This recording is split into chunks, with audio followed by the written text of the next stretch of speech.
What up, Fight World? It's your boy Ego, and I'm back with some more boxing. The other day I watched Adonis Stevenson versus Fonfara. Great fight. Fonfara really made Stevenson work to keep his title, so I enjoyed that fight.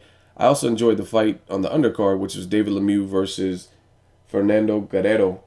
And I didn't get a chance to talk about this fight, but I want to spend some time talking about that and the middleweight division as a whole. Now, to me, the middleweight division is rapidly becoming an underrated, untapped, one of my favorite divisions.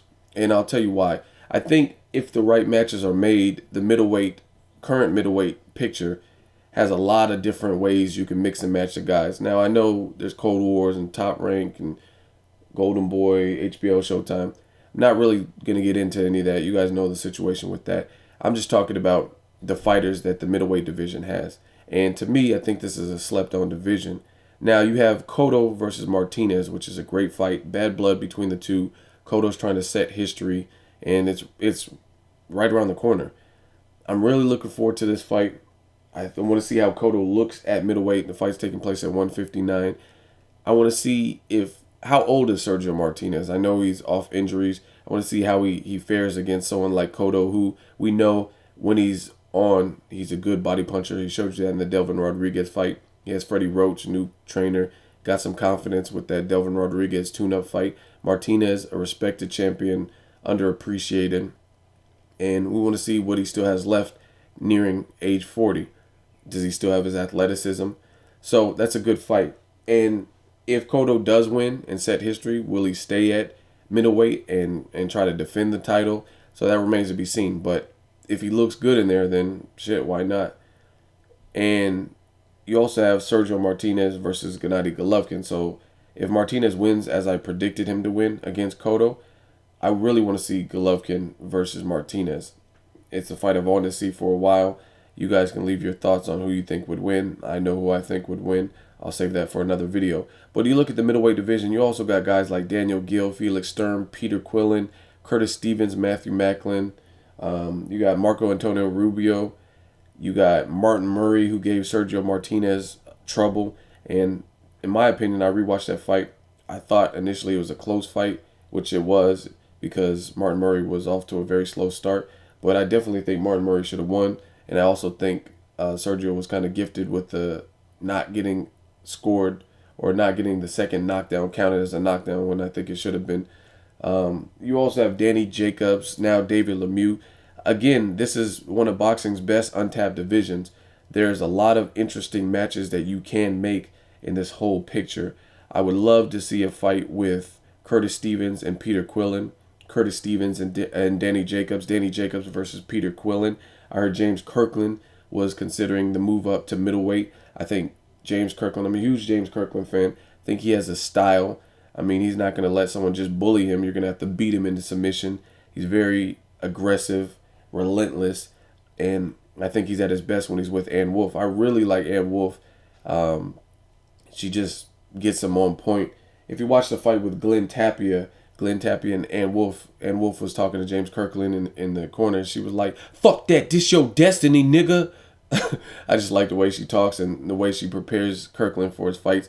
I heard they do some rigorous training, moving semi-tires and sledgehammer workouts and all kinds of stuff like that. So if James Kirkland does move up, that makes this division in this video even more relevant because he's an entertaining fighter.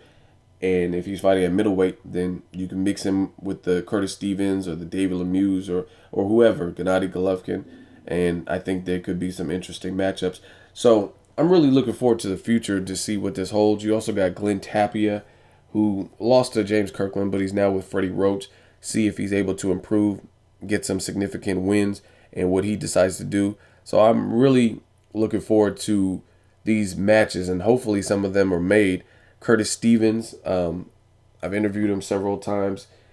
Entertaining fighter. He just came off of a win from Toriano Johnson, another fighter that I don't mind seeing back. Now you look at middleweight, there's a lot of guys that, based on their last performance, you want to see back, or at least I do.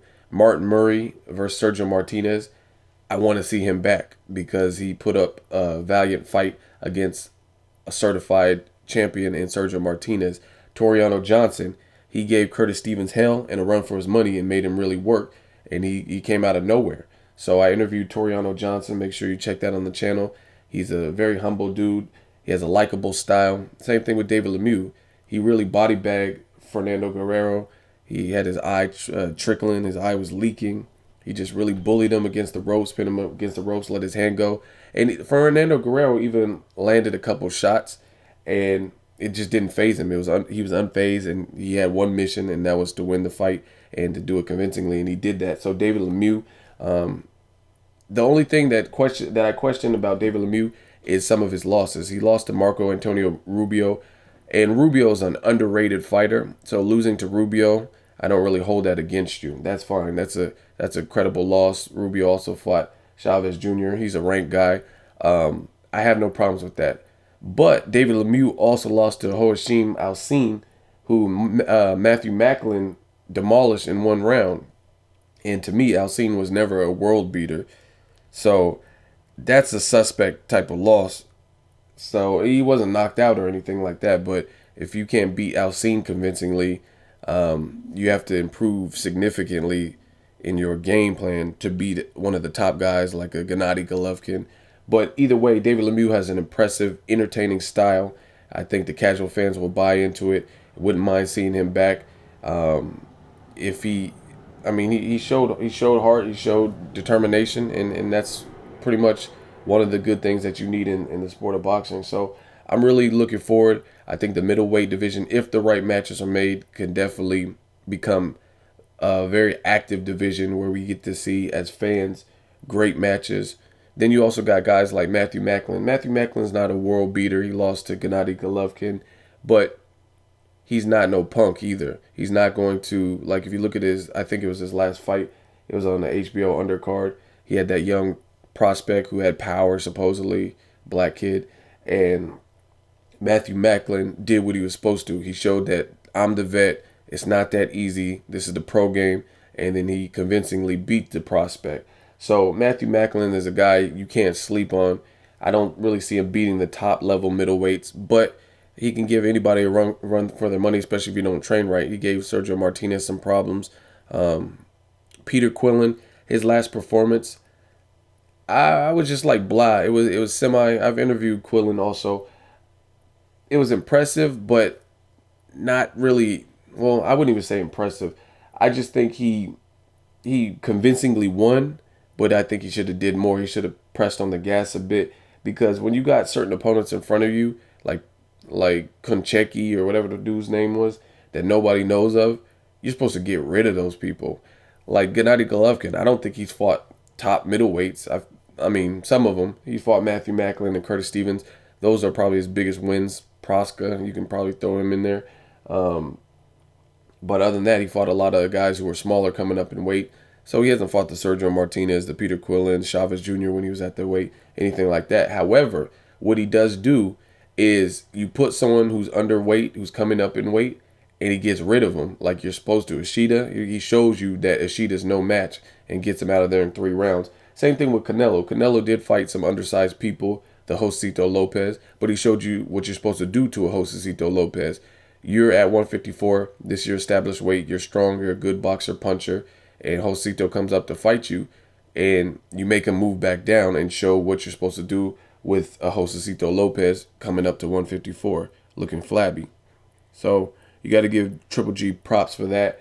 And Peter Quillen didn't really do that. He didn't show me what you're supposed to do with the Koncheki. He just thoroughly won, but I wasn't that impressed. So throw Danny Jacobs and Quillen in there.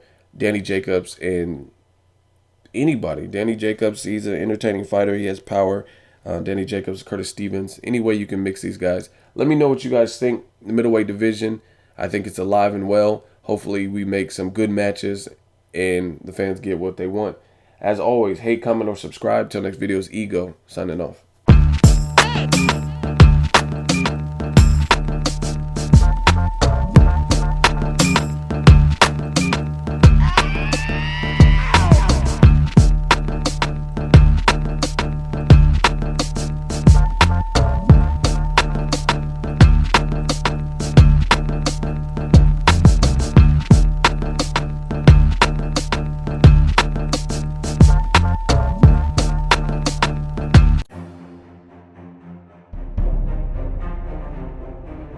Peace.